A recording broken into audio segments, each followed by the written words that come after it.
Today, we're diving into a single event that basically drew a line in the sand between two different ages of history.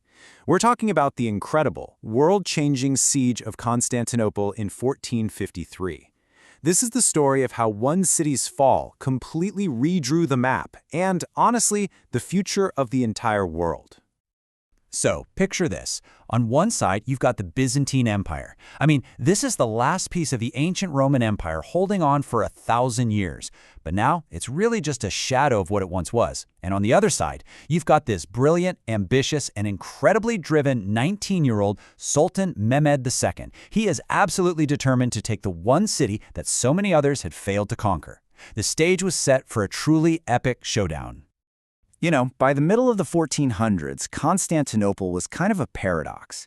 It was this city with an unbelievably rich history, a legendary place, and yet it was also incredibly vulnerable, completely surrounded by the huge and powerful Ottoman Empire.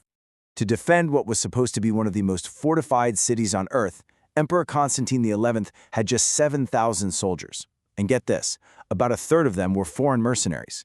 It was a total skeleton crew for a monumental, almost impossible task. And what were they facing? Well, Sultan Mehmed didn't just bring an army, he brought a massive, modern force of over 80,000 troops. The odds weren't just bad, they were, almost laughably, staggeringly bad. But even with those impossible odds, surrender was just not on the table. Emperor Constantine XI famously said he would rather die defending his city. For him, this wasn't just another battle. It was the final stand for a millennium of history, and he was going to see it through to the end. Now, this whole siege wasn't just a matter of numbers. It was really a clash of old versus new, especially when it came to technology. And nothing showed that more than the Sultan's giant cannons, brand new weapons aimed at walls that had stood for 1,000 years. So why did everyone think Constantinople was unconquerable? Well, it all came down to its legendary Theodosian Walls. This wasn't just one wall, it was a triple-layered defense system that was an attacker's worst nightmare. First, you had to get past a huge moat. If you did that, you faced an outer wall. And if you got past that, you were staring up at a massive, towering inner wall. For 1,000 years, this system had stopped pretty much everyone. But Mehmed had an ace up his sleeve, a plan to break the unbreakable. His secret weapon was the basilica cannon. This thing was a monster, a supergun for its time, designed by a Hungarian engineer. It fired these enormous stone cannonballs, weighing hundreds of pounds, designed for one purpose, to turn medieval walls into dust. The sound alone was terrifying. It was as much a psychological weapon as a physical one. The fight wasn't just happening at the land walls, though. There was also this incredible battle of wits happening at sea, all centered on the city's vital harbor, a place called the Golden Horn. Now, the Byzantines had a really clever defense here. They stretched a massive iron chain across the entrance to the harbor. It was simple, but incredibly effective. No enemy ship could get in.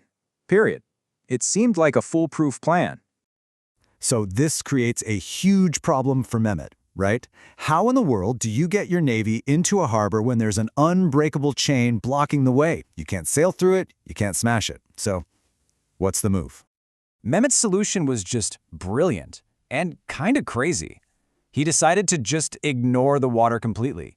He had his men build a road out of greased logs, and they physically dragged 70 of his ships overland, up a hill, and down into the harbor on the other side.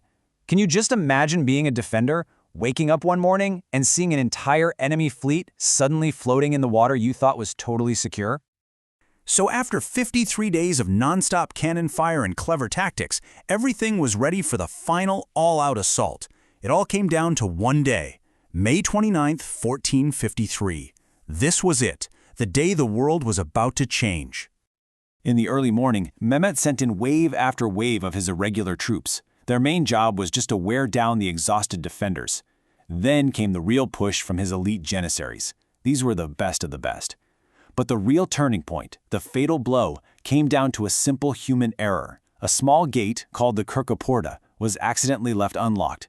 Ottoman soldiers found it, poured through, and once their flags started appearing on top of the walls, panic just swept through the city. The defense that had held for 1,000 years just crumbled. And the last emperor? Constantine XI? Well, in the middle of all that chaos, he reportedly tore off his royal purple robes, all his imperial markings, so he could fight and die as just another soldier, side by side with his men. He was killed in the final push, a truly tragic and heroic end for the last Roman emperor. The fall of any city is a big deal, of course, but this was something else entirely. The fall of Constantinople didn't just end an empire, it set off a chain reaction, a series of ripple effects that would create a whole new world order. Right away, the city got a new name and a new purpose. Constantinople became Istanbul, the brand new capital of the powerful Ottoman Empire. The Hagia Sophia, the incredible cathedral that had been the center of Eastern Christianity for almost 1,000 years, was converted into a mosque. It was a powerful symbol of this massive shift in power. But the ripple effects went way beyond the city walls. Think about it like this. With Constantinople's fall, the Ottomans now controlled the main land routes to Asia. This basically cut Europe off from the silk and spice trades, so the European powers had to find a new way to get to the east. That frantic search for new sea routes is what kicked off the age of exploration, and it directly led to Christopher Columbus's voyages and the European discovery of the Americas.